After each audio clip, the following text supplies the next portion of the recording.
When Scrooge awoke, it was so dark that, looking out of bed, he could scarcely distinguish the transparent window from the opaque wall of his chamber. He was endeavoring to pierce the darkness with his ferret eyes when the chimes of a neighboring church struck the 4 quarters. So he listened for the hour. To his great astonishment, the heavy bell went on from 6 to 7, and from 7 to 8, and regularly up to 12, then stopped. 12! It was past 2 when he went to bed. The clock was wrong. An icicle must have got into the works. 12? He touched the spring of his repeater to correct this most preposterous clock. Its rapid little beat pulsed 12 and stopped. "Why, it isn't possible," said Scrooge, "that I can have slept through a whole day and far into another night. It isn't possible that anything that has happened to the sun, and this is 12 at noon." The idea being an alarming one, he scrambled out of bed and groped his way to the window. He was obliged to rub the frost off with the sleeve of his dressing gown before he could see anything, and could see very little then. All he could make out was that it was still very foggy and extremely cold, and there was no noise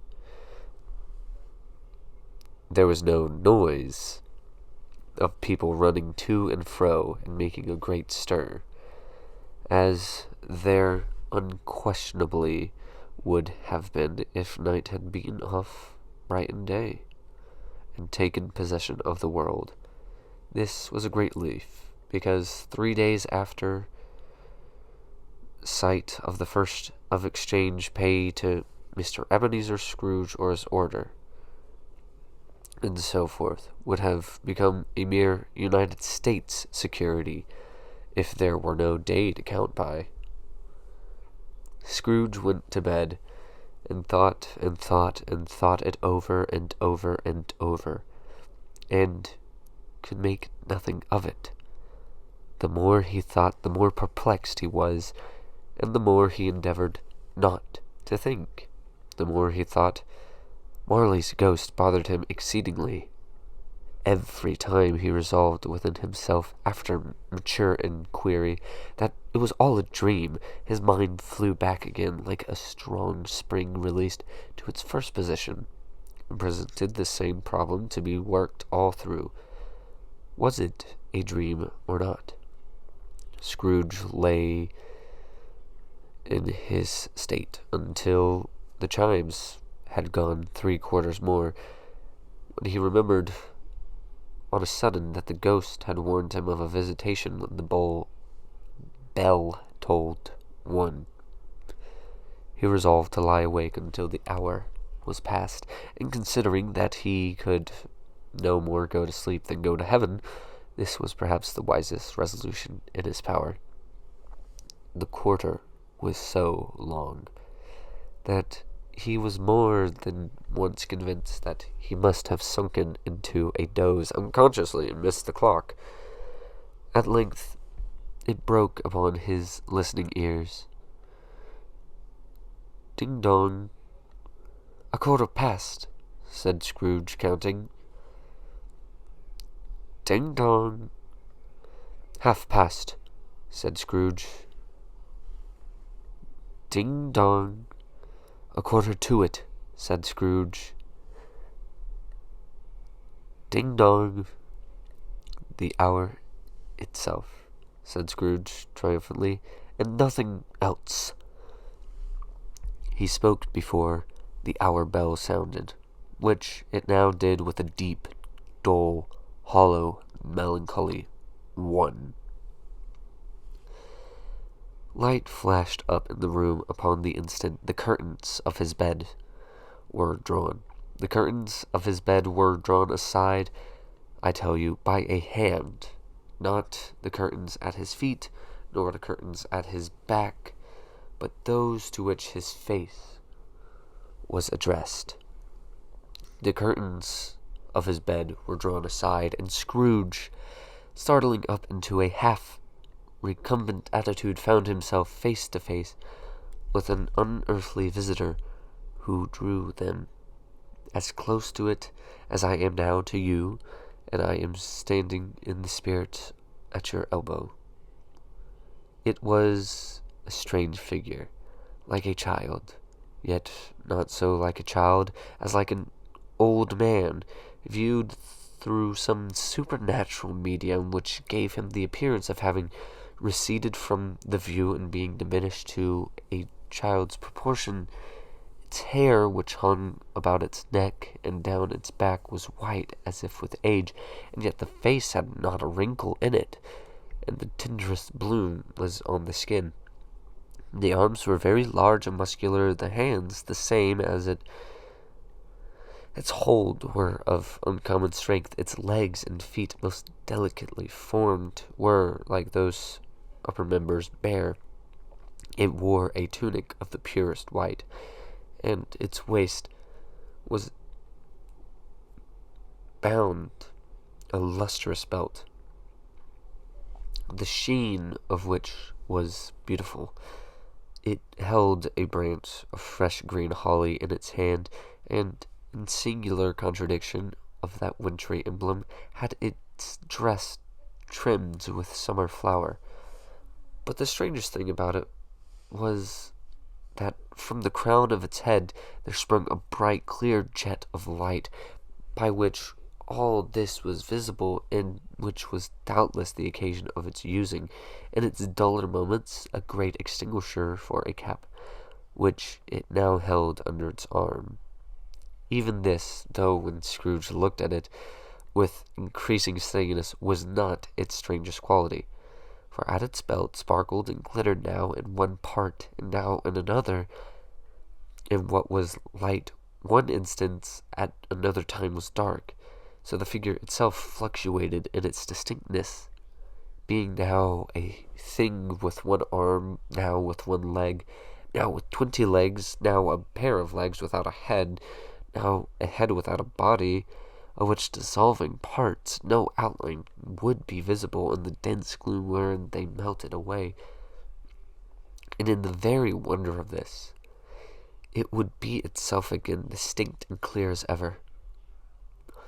"Are you the spirit, sir, whose coming was foretold to me?" asked Scrooge. "I am." The voice was soft and gentle, singularly low, as if, instead of being so close beside him, it were at a distance. "Who and what are you?" Scrooge demanded. "I am the ghost of Christmas past." "Long past?" inquired Scrooge, observant of its dwarfish stature. "No, your past." Perhaps Scrooge could not have told anyone why, if anybody could have asked him, but he had a special desire to see the spirit in his cap, and begged him to be covered. "What?" exclaimed the ghost. "Would you so soon put out with worldly hands the light I give? It is not enough that you are one of those whose passions made this cap, and force me through whole trains of years to wear it low upon my brow?" Scrooge reverently disclaimed all intention to offend, or any knowledge to have wilfully bonneted the spirit at any period of his life. Then he made bold to inquire what business brought him there. "Your welfare," said the ghost. Scrooge expressed himself much obliged, but could not help thinking that a night of unbroken rest would have been more conducive to that end. The spirit must have heard him thinking, for it said immediately, "Your reclamation, then. Take heed." It put out its strong hand as it spoke, and clasped him gently by the arm. "Rise, and walk with me." It would have been in vain for Scrooge to plead that the weather and the hour were not adapted to pedestrian purposes. That bed was warm, and the thermometer a long way below freezing. That he was clad but lightly in his slippers, dressing gown and nightcap, and that he had a cold upon him at the time. The grasp, though gentle as a woman's hand, was not to be resisted. He rose, but finding that the spirit made towards the window, clasped its robe in supplication. "I am a mortal," Scrooge remonstrated, "and liable to fall. Bear but a touch of my hand there," said the spirit, laying it upon his heart, "and you shall be upheld in more than this." As the words were spoken, they passed through the wall and stood upon an open country road, with fields on either hand. The city had entirely vanished. Not a vestige of it was to be seen. The darkness and the mist had vanished with it, for it was a clear, cold, wintry day, with snow upon the ground. "Good heaven!" said Scrooge, clasping his hands together as he looked about him. "I was bred in this place. I was a boy here." The spirit gazed upon him mildly. Its gentle touch, though it had been light and instantaneous, appeared still present to the old man's sense of feeling. It was conscious of 1,000 odors floating in the air, each one connected with 1,000 thoughts and hopes and joys and cares long, long forgotten. "Your lip is trembling," said the ghost. "And what is that upon your cheek?" Scrooge muttered, with an unusual catching in his voice, that it was a pimple, and begged the ghost to lead him where he would. "You recollect the way?" inquired the spirit. "Remember it?" cried Scrooge with fervor. "I could walk it blindfold."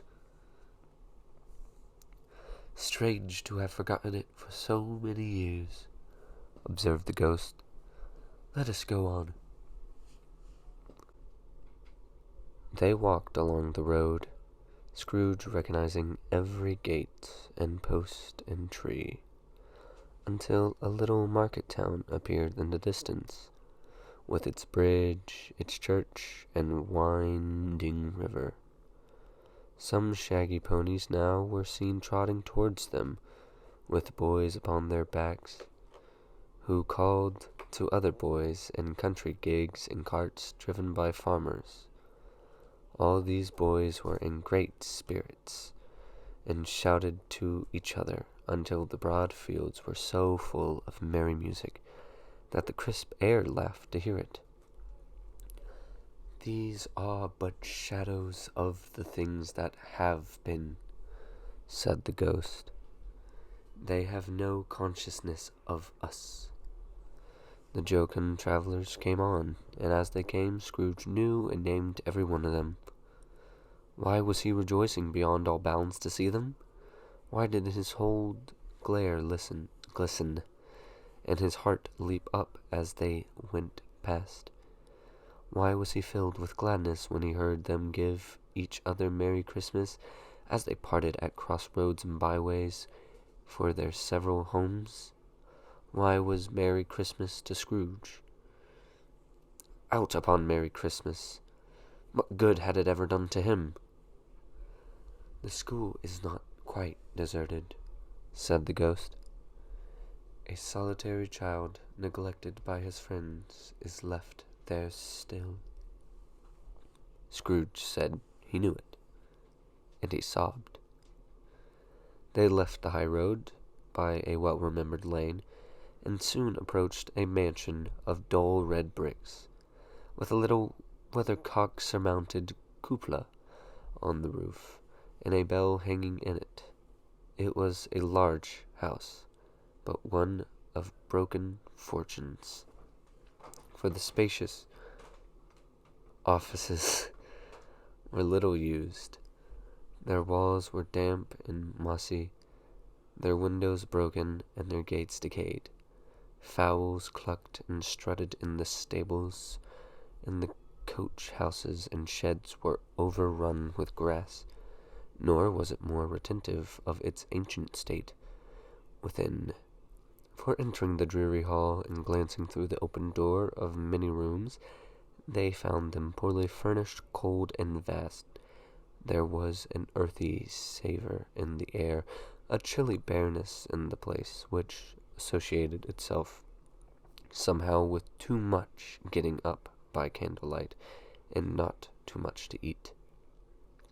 They went, the ghost and Scrooge, across the hall to a door at the back of the house.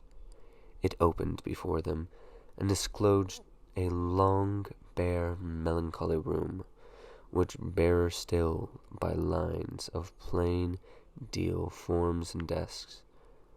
At one of these a lonely boy was reading near a feeble fire, and Scrooge sat down upon a form, and wept to see his poor forgotten self as he had used to be. Not a latent echo in the house, not a squeak and scuffle from the mice behind the paneling, not a drip from the half-thawed water-spout in the dull yard behind, not a sigh among the leafless boughs of one despondent poplar, not the idle swinging of an empty storehouse door, no, not a clinging in the fire, but fell upon the heart of Scrooge with softening influence, and gave a freer passage of his tears. The spirit touched him on the arm, and pointed to his younger self, intent upon his reading. Suddenly a man in foreign garments, wonderfully real and distinct to look at, stood outside the window with an axe stuck in his belt, and leading an ass laden with wood by the bridle. "Why, it's Ali Baba!" Scrooge exclaimed in ecstasy. "It's dear, old, honest Ali Baba! Yes, yes, I know. One Christmas time, when yonder solitary children was left here all alone, he did come, for the first time, just like that, poor boy. And Valentine," said Scrooge, "and his wild brother, Orson, there they go. And what's his name, who was put down in his drawers asleep at the gate of Damascus? Don't you see him? And the Sultan's groom, turned upside down by the genie? There, he is up on his head. Serve him right. I'm glad of it. What business had he to be married to the princess?" To hear Scrooge expending all the earnestness of his nature on such subjects in a most extraordinary voice, between laughing and crying, and to see his heightened, excited face, would have been a surprise to his business friends in the city. Indeed, "There's the parrot!" cried Scrooge. "Green body and yellow tail, with a thing like a lettuce growing out of the top of his head. And there he is, poor Robin Crusoe, he called him, when he came home again after sailing round the islands. Poor Robin Crusoe! Where have you been, Robin Crusoe? The man thought he was dreaming, but he wasn't.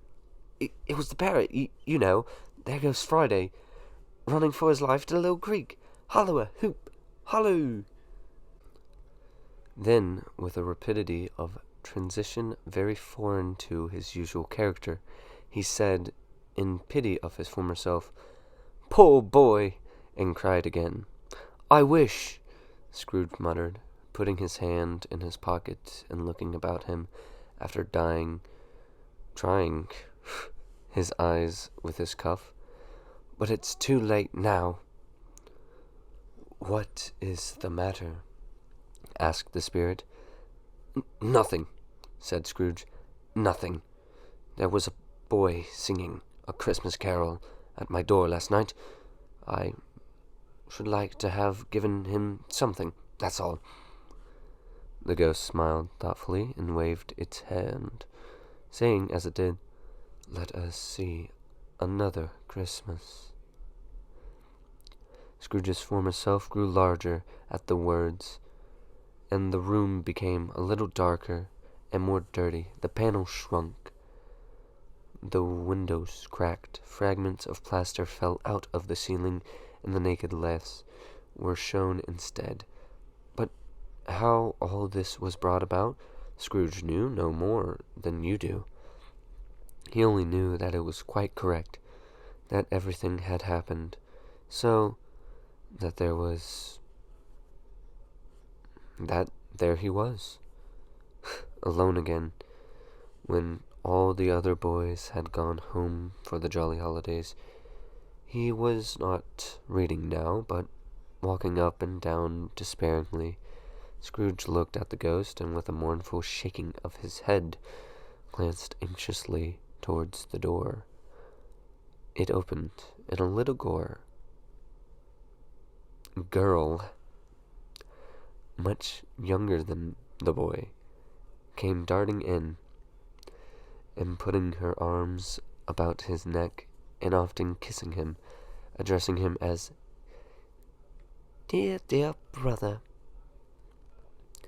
"I have come to bring you home, dear brother," said the child, clapping her tiny hands and bending down to laugh. "To bring you home, home, home." "Home, little Fan," returned the boy. "Yes," said the child, brimming of glee. "Home, for good and all. Home for ever and ever. Father is so much kinder than he used to be. That home's like heaven.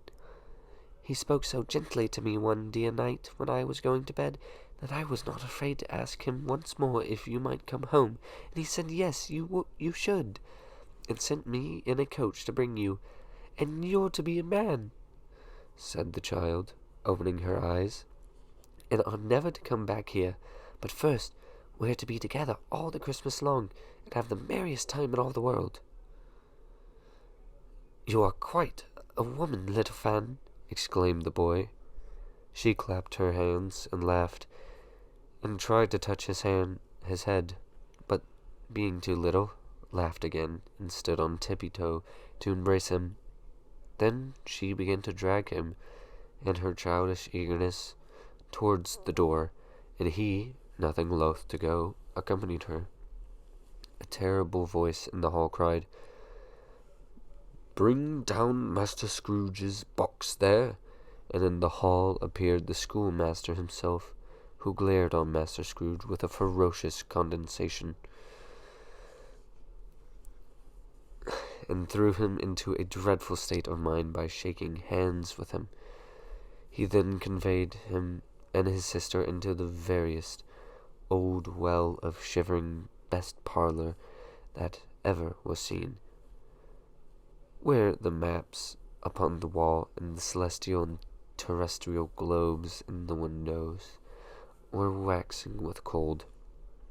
Here he produced a decanter of curiously light wine and a block of curiously heavy cake, and administered installments of those dainties to the young people at the same time, sending out a meagre servant to offer a glass of something to the postboy, who answered that he thanked the gentleman, but if it was the same tap as he had tasted before, he had rather not. Master Scrooge's trunk being, by the time, tied on to the top of the chaise, the children bade the schoolmaster good-bye, rightly willing, and getting into, drove gaily down the guard-sweep, the quick wheels dashing the hoar-frost and snow from off the dark leaves of the evergreen like spray. "Always a delicate creature, whom a breath might have withered," said the ghost, "but she had a large heart." "So she had," cried Scrooge. "You're right. I'll not gainsay it. Spirit, God forbid!" "She died a woman," said the ghost, and had, as I think, children. "One child," Scrooge returned. "True," said the ghost. "Your nephew." Scrooge seemed uneasy in his mind, and answered briefly, "Yes." Although they had but that moment left the school behind them, they were now in the busy thoroughfares of a city, where shadowy passengers passed and repassed, where shadowy carts and coaches battled for the way, and all the strife and tumult of a real city were. It was made plain enough, by the dressing of the shops, that there too it was Christmas time again. But it was evening, and the streets were lighted up. The ghost stopped at a certain warehouse and asked Scrooge if he knew it. "Know it?" said Scrooge. "I was apprenticed here." They went in. At sight of an old gentleman in a Welsh wig, sitting behind such a high desk that if he had been 2 inches taller he would have knocked his head against the ceiling, Scrooge cried in excitement, "Why, it's old Fezziwig! Bless his heart! It's Fezziwig alive again!" Old Fezziwig laid down his pen and looked up at the clock, which pointed to the hour of 7. He rubbed his hands, adjusted his capacious waistcoat, laughed all over himself, from his shoes to his organ of benevolence, and called out in a comfortable, oily, rich, fat, jovial voice, "Yo-ho! There, Ebenezer! Dick!" Scrooge's former self, now grown a young man, came briskly in, and accompanied by his fellow prentice. "Dick Wilkins, to be sure," said Scrooge to the ghost. "Bless me, yes, there he is. He was very much attached to me, was Dick. Poor Dick. Dear, dear." "Yo-ho, my boys," said Fezziwigs. "No more work tonight. Christmas Eve, Dick. Christmas, Ebenezer. Let's have the shutters up," cried old Fezziwig, with a sharp clap of his hands, "before a man can say Jack Robinson." You wouldn't believe how those two fellows went at it.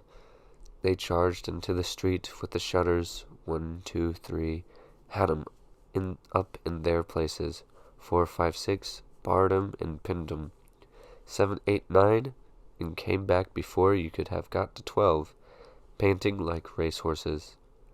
"Hilly-ho!" cried old Fezziwig, skipping down the high desk in wonderful agility. "Clear away, my lads. Let's have lots of room here. Hilly-ho, Dick! Cheer up, Ebenezer!" Clear away. There was nothing they wouldn't have cleared away, or couldn't have cleared away, with old Fezziwigs looking at it. It was done in a minute. Every movable was packed off, as if it were dismissed from public life for evermore. The floor was swept and watered. The lamps were trimmed. Fuel was heaped up upon the fire, and the warehouse was as snug and warm and dry and bright a ballroom as you would desire to see upon a winter's night. In came a fiddler with a music book, and went up to the lofty desk, and made an orchestra of it, and tuned like 50 stomach aches. In came Mrs. Fezziwig, one vast substantial smile. In came the 3 Miss Fezziwigs, beaming and lovable. In came the 6 young followers, whose hearts they broke. In came all the young men and women employed in the business. In came the housemaid, with her cousin, the baker. In came the cook, with her brother's particular friend, the milkman. In came the boy from over the way, who was suspected of not having boarded enough from his master, trying to hide himself behind the girl from next door, but one who was proved to have had her ears pulled by her mistress. And they all came, one after another, some shyly, some boldly, some gracefully, some awkwardly, some pushing, some pulling. And they all came, anyhow and everyhow. Away they all went, 20 couple at once, hands half round and back again, the other way, down the middle and up again, round and round in various stages of affection grouping. Old top couples always turning up in the wrong place, new top couples starting off again as soon as they got there, all top couples at last, and not a bottom one to help them. When this result was brought about, old Fezziwig, clapping his hands to stop the dance, cried out, "Well done!" and the fiddler plunged his hot face into a pot of porters, especially provided for that purpose. But scorning rest upon his reappearance, he instantly began again, though there were no dancers yet, as if the other fiddler had been carried home exhausted on a shutter. He were a brand new man resolved to beat him out of sight or perish. There were more dances, there were more forfeits, and more dances, and there was cake, and there was a negus, and there was a great piece of gold roast, and there was a great piece of cold boiled, and there were minced pieces, and plenty of beer. But the great effect of the evening came after the roast and boiled, when the fiddler, an artful dog, mind, the sort of man who knew his business better than you or I could have told it to him, struck up Sir Roger de Coverley. Then old Fezziwig stood out to dance with Mrs. Fezziwig, top couple too, with a good stiff piece of work cut out for them, 3 or 4 and 20 pair of partners, people who were not to be trifled with, people who would dance and had no notion of walking. But if they had been twice as many, 4 times, old Fezziwig would have been a match for them, and so would Mrs. Fezziwig. As to her, she was worthy to be his partner in every sense of the term. If that's not high praise, tell me higher, and I'll use it. A positive light appeared to issue from Fezziwig's calves. They shone in every part of the dance like moons. You couldn't have predicted it at any given time what would become of him next. And when old Fezziwig and Mrs. Fezziwig had gone all through the dance, advance and retire, hold hands with your partner, bow and curtsy, corkscrew, thread the needle, and back to your place, Fezziwig cut so deftly that he appeared to wink with his legs, and came upon his feet again without a stagger. When the clock struck 11, the domestic ball broke up. Mr. and Mrs. Fezziwig took their stations, one on either side the door, shaking hands with every person individually as he or she went out, wished him or her a Merry Christmas. When everybody had retired but the 2 princesses, they did the same to them, and thus the cheerful voices died away, and the lads were left to their beds, which were under a counter in the back shop. During the whole of this time, Scrooge had acted like a man out of his wits. His heart and soul were in the scene, and with his former self. He corroborated everything, remembered everything, enjoyed everything, and underwent the strangest agitation. It was not until now, when the bright faces of his former self and Dick were turned from them, that he remembered the ghost, and became conscious that it was looking full upon him, while the light upon its head burnt very clear.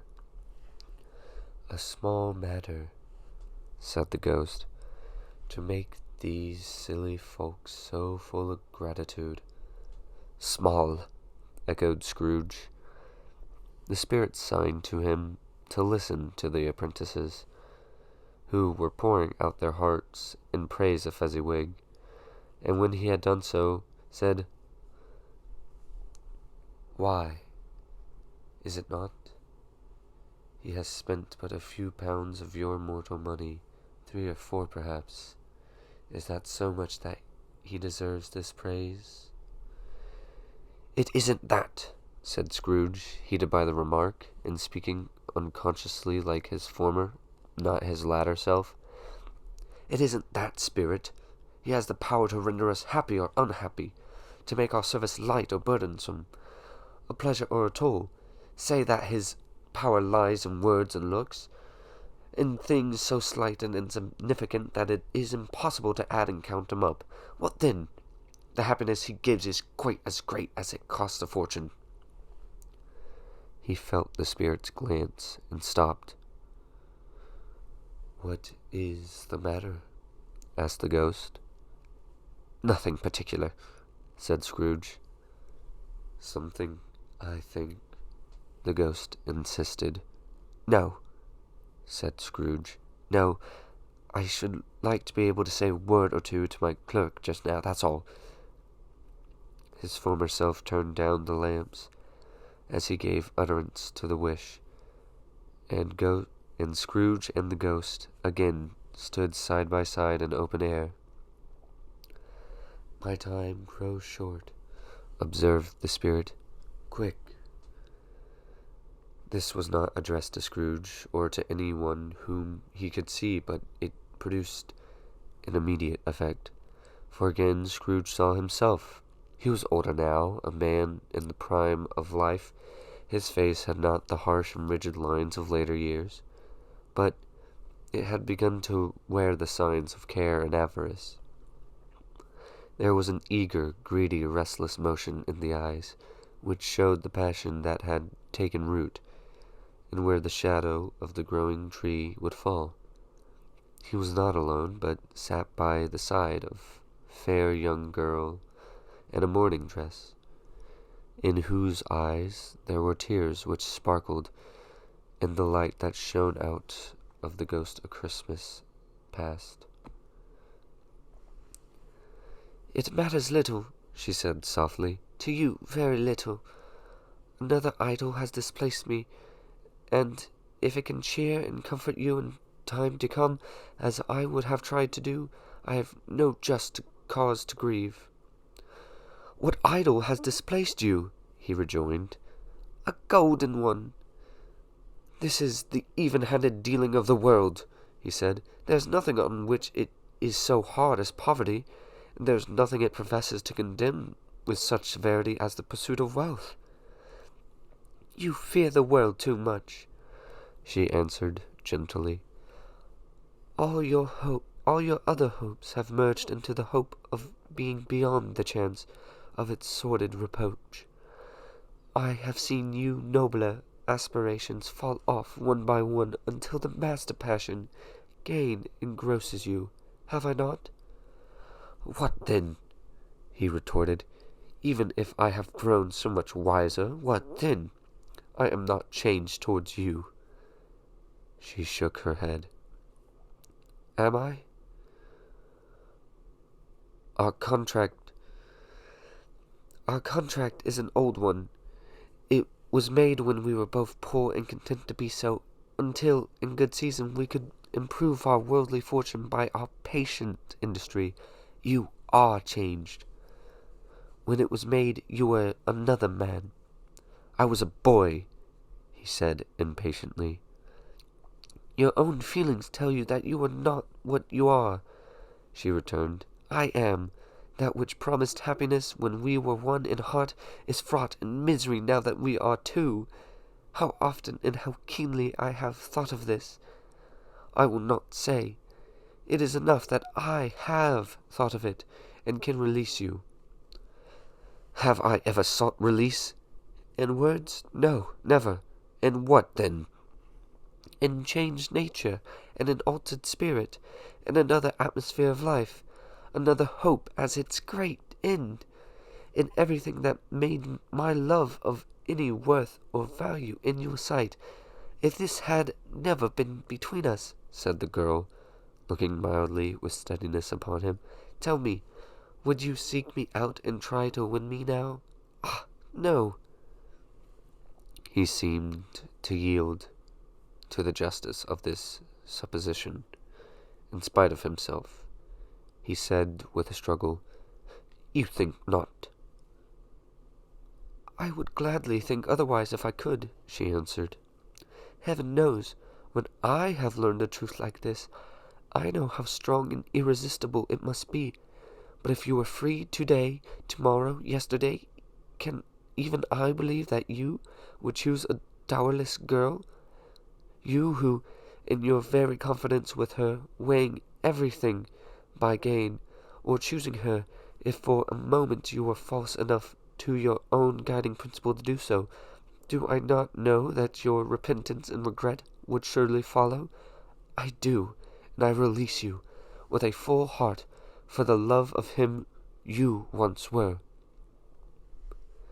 He was about to speak, but with her head turned from him, she resumed, "You may, the memory of what is past half makes me hope you will, have pain in this, a very, very brief time, and you will dismiss the recollection of it, gladly, as an unprofitable dream, from which it happened well that you awoke. May you be happy in the life you have chosen." She left him, and they parted. "Spirit," said Scrooge, "show me no more. Conduct me home. Why do you delight to torture me?" "One shadow more," exclaimed the ghost. "No more," said Scrooge. "No more. I do not wish to see it. Show me no more." But the relentless ghost pointed him in both arms, and forced him to observe what happened next. They were in another scene and place, a room not very large or handsome, but full of comfort. Near to the winter fire sat a beautiful young girl, so like the last that Scrooge believed it was the same, until he saw her, now a comely matron, sitting opposite her daughter. The noise in this room was perfectly tumultuous, for there were more children there than Scrooge in his agitated state of mind could count, and, unlike the celebrated herd in the poem, they were not 40 children conducting themselves like one, but every children was conducting itself like 40. The consequences were uproarious beyond belief, but no one seemed to care. On the contrary, the mother and daughter laughed heartily, and enjoyed it very much. And the latter, soon beginning to mingle in the sports, got pillaged by the young brigade most ruthlessly. What would I not have given to be one of them? Though I never could have been so rude. No. I wouldn't for the wealth of all the world have crushed that braided hair and torn it down, and for the precious little shoe I wouldn't have plucked it off. God bless my soul, to save my life. As to measuring her waist in sport, as they did, bold young brood, I couldn't have done it. I should have expected my arm to have grown round it for punishment, and never come straight again. And yet I should have dearly liked, to have touched her lips, to have questioned her that she might have opened them, to have looked upon the lashes of her downcast eyes and never raised a blush, to have let loose waves of hair, an inch of which would be a keepsake beyond price. In short, I would have liked, I do confess, to have had the lightest license of a child, and yet been man enough to know its value. But now a knocking at the door was heard, and such a rush immediately ensued that she was laughing face and plundered dress was borne towards it, the center of a flushed and boisterous group, just in time to greet the father, who came home attended by a man laden with Christmas toys and presents. Then the shouting and the struggling and the onslaught that was made of the defenseless porter, the scaling him with chairs for ladders, to dive into his pockets to spoil him of brown paper parcels, hold on tight by his cravat, hug him, round the neck, pommel his back, and kick his legs in irrepressible affection. The shouts of wonder and delight with which the development of every package was received, the terrible announcement that the baby had been taken in the act of putting a doll's frying pan into his mouth, and was more than suspected of having swallowed a fictitious turkey glued on a wooden platter, the immense relief of finding this is a false alarm, the joy and gratitude and ecstasy, they are all indescribable alike. It is enough that by degrees the children and their emotions got out to the parlor, and by the one stair at a time, up to the top of the house, where they went to bed, and so subsided. And now Scrooge looked on more attentively than ever, when the master of the house, having his daughter leaning fondly on him, sat down with her and her mother at his own fireside. And when he thought that such another creature, quite as gracious and as full of promise, might have called him father, and had a springtime in the haggard winter of his life, his sight grew very dim indeed. "Belle," said the husband, turning to his wife with a smile, "I saw an old friend of yours this afternoon." "Who was it?" "Guess. How can I?" "Tut, don't I know?" she added in the same breath, laughing as he laughed. "Mr. Scrooge." "Mr. Scrooge it was. I passed his office window, and as it was not shut up, and he had a candle inside, I could scarcely help seeing him. His partner lies upon the point of death, I hear, and there he sat alone, quite alone in the world, I do believe." "Spirit," said Scrooge in a broken voice, "remove me from this place." "I told you these were shadows of the things that have been," said the ghost, "that they are what they are. Do not blame me." "Remove me!" Scrooge exclaimed. "I cannot bear it." He turned upon the ghost, and seeing that it looked upon him with a face in which in some strange way there were fragments of all the faces it had shown him, wrestled with it.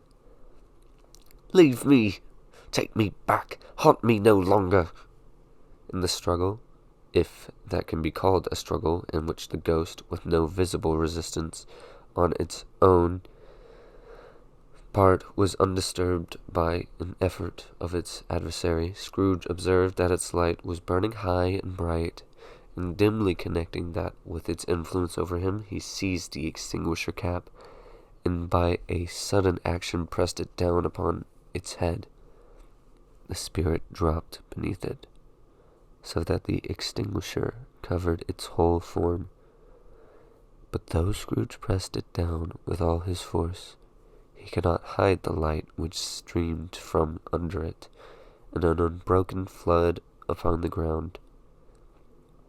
He was conscious of being exhausted and overcome by an irresistible drowsiness, and further, of being in his own bed. He gave the cap a parting squeeze, in which his hand relaxed, and had barely time to reel to bed before he sank into heavy sleep.